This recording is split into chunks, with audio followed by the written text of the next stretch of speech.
د افغانستان ولسمشر سردار محمد داود خان څنګه ووژل شو؟ یوه نه هېرېدونکې شپه. په یوه شپه کې ولسمشر د هغه کورنۍ او کوچني لمسیان ټول ووژل شول.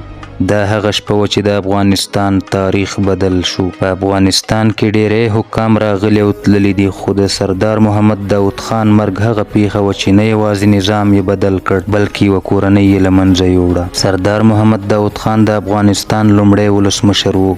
دې تر اوږدې مودې صدر اعظم پاتې شوی و او بیا یې په 1983 کال کې د خپل زوی په نوم کودتا پیل کړه. پاچا ظاهر شاه یې له واکه لرې کړ او ځان یې ولسمشر اعلان کړ. خو داود خان چې تل د ځواک، غرور او د افغانستان د پرمختګ سمبول ګڼل کېده، د 1988 کال د اپریل 28مه شپه یې د ژوند وروستۍ شپه شوه.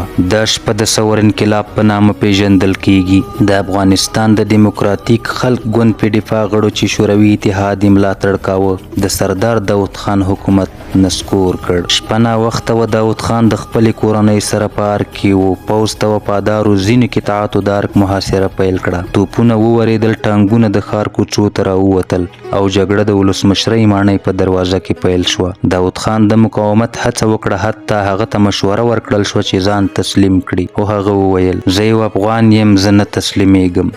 د داود خان وروستی مقاومت همدومره و. د هغه میرمن، 2 زامن، 3 لوڼې، نږدې خپلوان او حتی 2 ماشومان ټول د ارګ دننه ووژل شول. د ثور انقلاب مشران لکه حفیظ الله امین او نور محمد ترکی د داود خان د وژل کېدو امر ورکړ. د داود خان جسد د نورو وژل شوي خپلوانو سره یو ځای په ډله ییز قبر کې ښخ شو. د دوی مړي تر ډېرو کلونو نه معلوم و، ترڅو د 2008 کال په اپریل کې د دوی قبر کشف شو. د داود خان مرګ یوازې د یو ولسمشر مرګ نه و، دا د یو عصر پای و. هغه وخت نه وروسته افغانستان د کودتاو، کورنیو جګړو او بهرنیو لاسوهنو یوه اوږده توره دوره تجربه کړه. داود خان چې د خپلواکۍ او پرمختګ خوبونه یې لیدل، د خپلې کورنۍ سره یو ځای د هماغو له لوري ووژل شو چې د خلقي عدالت دعوه یې کوله. درنو اوریدونکو، که تاسو دا دردونکې تاریخي پیښه خوښه شوه او غواړئ چې نورې رښتینې او حیرانوونکې کیسې واورئ، نو چینل سبسکرایب کړئ، ویډیو لایک کړئ او خپل نظر راولېږئ. ستاسې له نظر پرته تاریخ